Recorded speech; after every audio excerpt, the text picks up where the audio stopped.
Welcome back to Health Daily. I'm your host, Dr. J. Today, we dropped some alpha information about functional movements and kettlebells. This is a clip from our other series called Master Your Health Podcast, where I interviewed Michael Santina, a premier chiropractor in the U.S. that has worked for some of the largest companies in the world.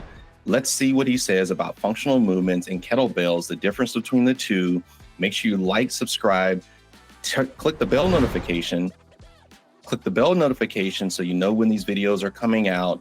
Let's get to it. Thank you for joining. Why choose the kettlebell? I think it can be a little bit more functional. I mean, obviously that's a term that gets thrown around a lot. Sure. And I can use a dumbbell to do snatches and do similar things. The kettlebell just seems a little bit smoother. Right. At times a little bit, because the weight's at the bottom a little bit different to hold. So I can do farmer's carries, suitcase carries, a lot of different things with the kettlebell. That can be done with other things, but I prefer the kettlebell. Yeah. No. Let's step back a little bit because you mentioned something. You said, functional gets thrown around a lot. I think I totally 100% agree with you.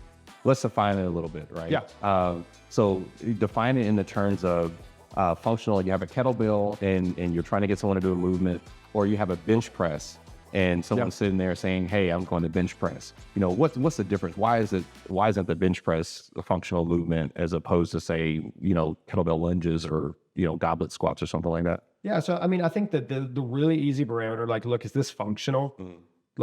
Will I ever be doing this movement outside of the gym?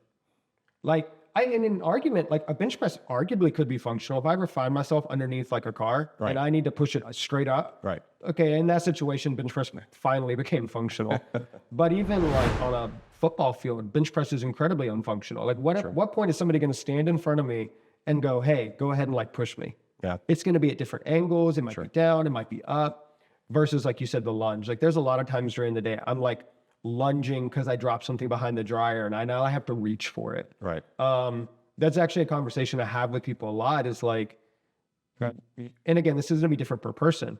Functional movements need to kind of match what you do day to day, because our goal is to make your day-to-day life easier.